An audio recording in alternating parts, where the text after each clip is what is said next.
ఒక ఊరిలో ఒకప్పుడు ఒక రాజు ఉండేవాడు. ఆ రాజుకు ఎంతోకాలం తర్వాత ఒక కుమారుడు జన్మించాడు. కాని ఆ కుమారుడు సాధారణ మనిషిలా కాకుండా పులి రూపంలో పుట్టాడు. అందుకే అందరూ అతన్ని పులి రాజా అని పిలిచేవారు. కాలక్రమంలో పులి రాజా పెద్దవాడయ్యాడు. ఒక రోజు పులి రాజా తన తల్లి దగ్గరకు వచ్చి, అమ్మా, నాకు పెళ్లి కావాలి అని అడిగాడు. ఇది విన్న తల్లిదండ్రులు చాలా ఆలోచించారు. పులి రూపంలో ఉన్నవాడికి ఎవరు కూతుర్ని ఇస్తారు అని బాధపడ్డారు. అయినా ప్రయత్నించాలి అనుకుని బంగారం, వజ్రాలు తీసుకుని పక్క ఊరికి వెళ్లారు. ఆ ఊరిలో ఒక ఇంట్లో ఒక వితంతు సవతి తల్లి ఉండేది.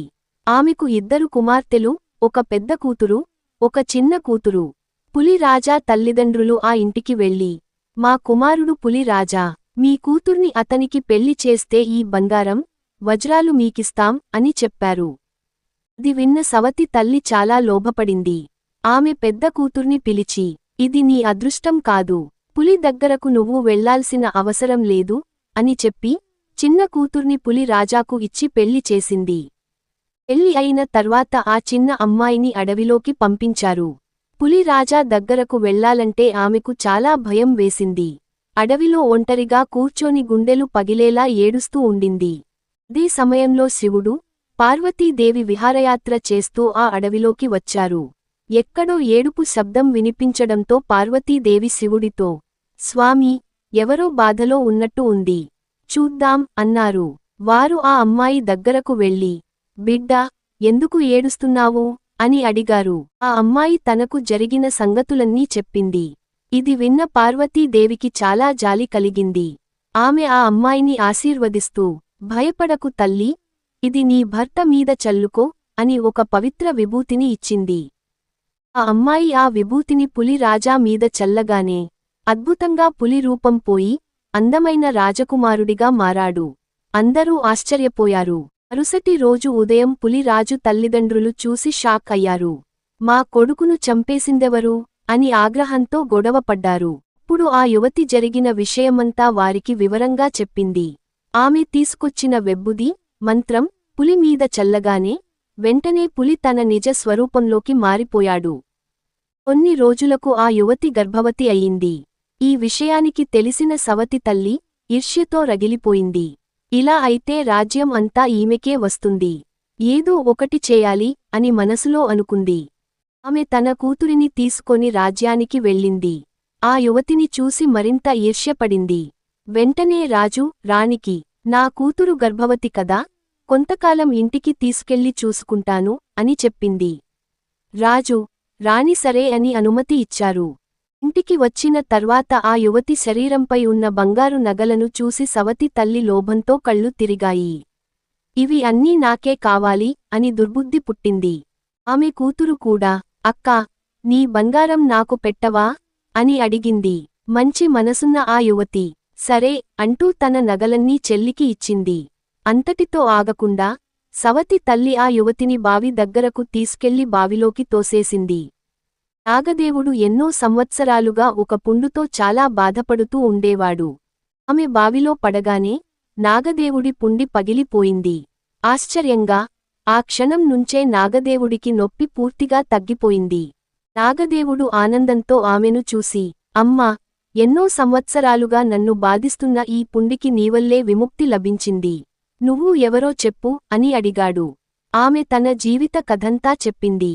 కొన్ని రోజుల తర్వాత ఆ స్త్రీకి ఒక కుమారుడు జన్మించాడు. నాగదేవుడు మరియు నాగపాములు ఆ బిడ్డను ఎంతో ప్రేమగా చూసుకునేవారు, కాపాడేవారు. ఒకరోజు ఒక గాజుల సేటి, గాజులు అమ్మా, గాజులు అంటూ బావి దగ్గరకు వచ్చాడు. నీళ్లు తాగుదామని బావి దగ్గర ఆగాడు. అప్పుడు బావిలో నుంచి ఒక శబ్దం వినిపించింది. ఓ గాజుల సేటి, పులి రాజు కుమారుడు పుట్టాడు. ఈ గాజులు ఆ బిడ్డ తల్లికి వేసిపో అని. ఆ శబ్దం విని ఆశ్చర్యపోయిన గాజుల సేటి, ఇలా ఎవరి దగ్గరకు వెళ్ళాలి అని అడిగాడు. అప్పుడే నాగదేవుడు మానవ రూపం దాల్చి వచ్చి అతడిని ఆ ఇంటికి తీసుకెళ్లాడు. గాజుల సేటి ఆ గాజులు ఆ స్త్రీ చేతికి వేసి వెళ్ళిపోయాడు. ఒకరోజు రాజుగారు తన భార్యను చూడాలని ఆమె పుట్టింటికి వెళ్తాడు. అక్కడికి వెళ్లి చూసేసరికి సవతి తల్లి తన కూతురిని రాజు భార్యలా అలంకరించి పెట్టింది. పులిరాజు వచ్చి, నా భార్య గర్భవతి కదా ఆమె ఎక్కడ ఉంది అని అడుగుతాడు. అప్పుడు సవతి తల్లి, నీ భార్య రాళ్లు రుబ్బుతుండగా చేతులు జారి పడిపోయి చనిపోయింది అని అబద్ధం చెబుతుంది. ఆ మాటలు విని పులిరాజు చాలా దుఃఖిస్తాడు. చేయడానికి ఏమీ లేక అక్కడ ఉన్న ఆమెను తనతో తీసుకుని రాజ్యానికి తిరిగి వెళ్తాడు. పులిరాజు కొడుకు చాలా అందంగా ఉన్నాడు అని ప్రచారం చేశాడు. ఈ విషయానికి పులిరాజుకి తెలిసింది. పులిరాజు ఆ గాజుల సేటిని తీసుకొని ఒక బావి దగ్గరకు వెళ్లాడు. అక్కడ పులిరాజు కొడుకు, అమ్మా అమ్మా, నాకు గాజులు కావాలి అని అడిగాడు. ఇప్పుడు గాజుల సేటి, పులిరాజు కొడుకు, గాజులు వేసుకొని పైకి రా అని చెప్పాడు. పులిరాజు బావిలోకి వెళ్లి తన భార్యను, పిల్లను తీసుకొని బయటకు వచ్చాడు. గాజుల సేటికి, నా భార్యను, నా కొడుకును బాగా చూసుకున్నందుకు ధన్యవాదాలు అని చెప్పాడు. అందరూ చాలా సంతోషంగా జీవిస్తున్నారు. తమ రాజ్యానికి వెళ్తారు. అప్పుడు నాగపాము కోపంతో రాజ్యానికి వెతుకుతూ వస్తుంది. నా తమ్ముడు నా అక్క నాకు చెప్పకుండా వెళ్ళింది అని చాలా కోపంతో రాజ్యానికి వస్తుంది.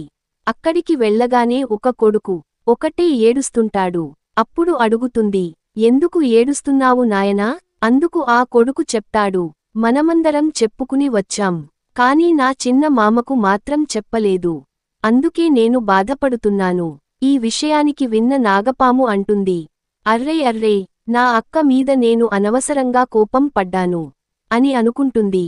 ఈ మాటలు విన్న నాగపాము, నా అక్క నాకోసం బాధపడుతోంది అనవసరంగా, నేను ఆమె దగ్గరకు వెళ్ళకపోవడం మంచిది అని అనుకుని వెనక్కి తిరిగి వెళ్ళిపోయింది.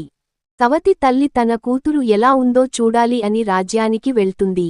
అక్కడ తన కూతురిని చూసి ఒక్కసారిగా షాక్ అవుతుంది.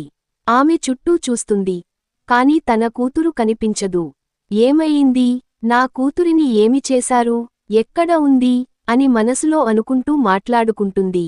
అలా అనుకుంటూనే నెమ్మదిగా బాత్రూం వైపు వెళ్తుంది. అక్కడి నుంచి, ఉరే వాళ్ళు పర్రే, కన్న తల్లి పర్రే అని మాటలు వినిపించాయి. ఎక్కడ నుంచి వస్తున్నాయో చూడాలని ఆమె మళ్లీ బాత్రూంలోకి వెళ్ళింది. మళ్లీ అదే మాటలు వినిపించాయి. ఈసారి తలుపు తెరిచి చూసేసరికి ఆమె కూతురు అక్కడ ఉంది. ఆమె కూతురిని ఇంటికి తీసుకెళ్లి శుభ్రం చేసింది. అప్పటినుంచి పులిరాజు, అతని భార్య, పిల్లలు అందరూ చాలా సంతోషంగా జీవించారు.